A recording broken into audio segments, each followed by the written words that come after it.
अखिलेश यादव ये कह रहे हैं कि असली हिंदुत्व को बचाना जरूरी है। पिछले विधानसभा के चुनाव में अखिलेश यादव को एक तरफा मुस्लिम वोट मिला है और जिसको एक तरफा वोट मिला है, जिसकी झोली में मुसलमान एक एक वोट डाल दिया, वो कह रहा है कि असली हिंदुत्व को बचाना है। क्यों बेवकूफ बना रहे आप मुसलमानों को उत्तर प्रदेश के? और आपको फुर्सत नहीं है, सिर्फ सांड समाचार करते हैं अखिलेश। ये तमाम बिचौलिया जो है, ये जो मिडिल मैन है, जो मुसलमानों को उत्तर प्रदेश के धोखा देते हैं कि भाजपा को हराना है और फिर वोट दिला दी अखिलेश को, तब भी भाजपा जीत गई। और पूरे देश में भाजपा जो है मार्जिनलाइज कर रही है, टारगेट कर रही है मुस्लिम अक़लियत को, उत्तर प्रदेश में भी हर जगह पर। और अखिलेश कह रहे हैं कि असली हिंदुत्व को बचाना है। क्या बचाएंगे आप हिंदुत्व को बचाएंगे? आप सेकुलरिज्म को नहीं बचाएंगे? आप संविधान को नहीं बचाएंगे? हिंदुत्व और सेकुलरिज्म और संविधान कहां पर एक जगह जमा हो सकते हैं?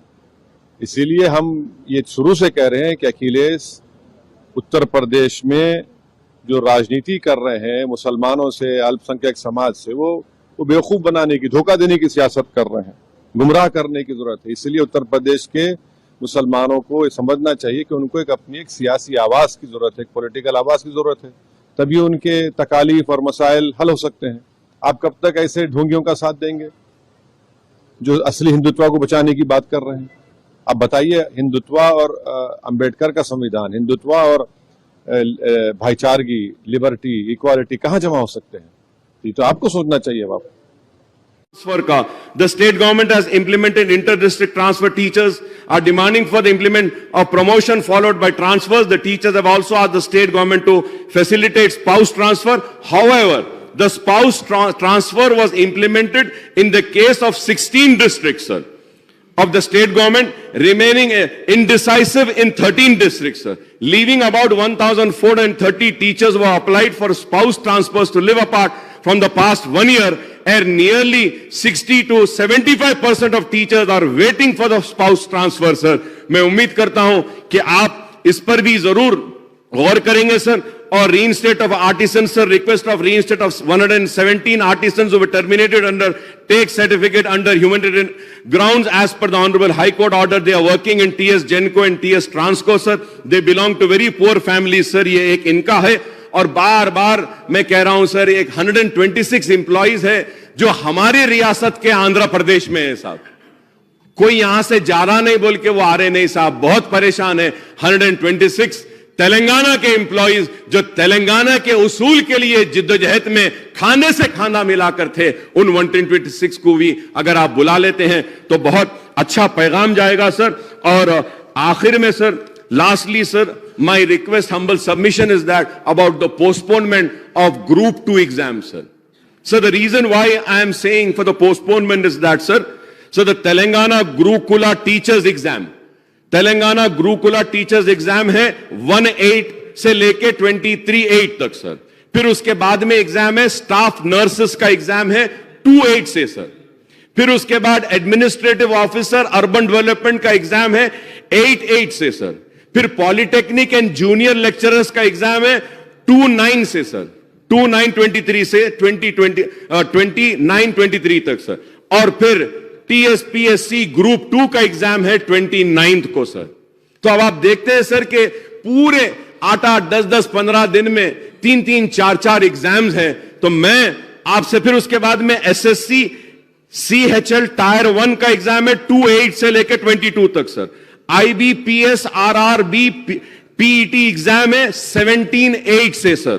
तो और फिर और एक लास्ट एग्जाम है IBPS RRB preliminary exam August 12 sir. Sir most important thing ये है सर, ये material and other resource required for the preparation where have been come very late in the market also, जिसकी वजह से ये लोग prepare नहीं कर सक रहे हैं. तो मेरी आपसे एक दरखास्त है कि हम जब इतने बच्चों को मौका दे रहे हैं तो हम मौका ऐसा दें जिससे वो खुश हों. इससे एक नाराजगी के वैसी आ रही है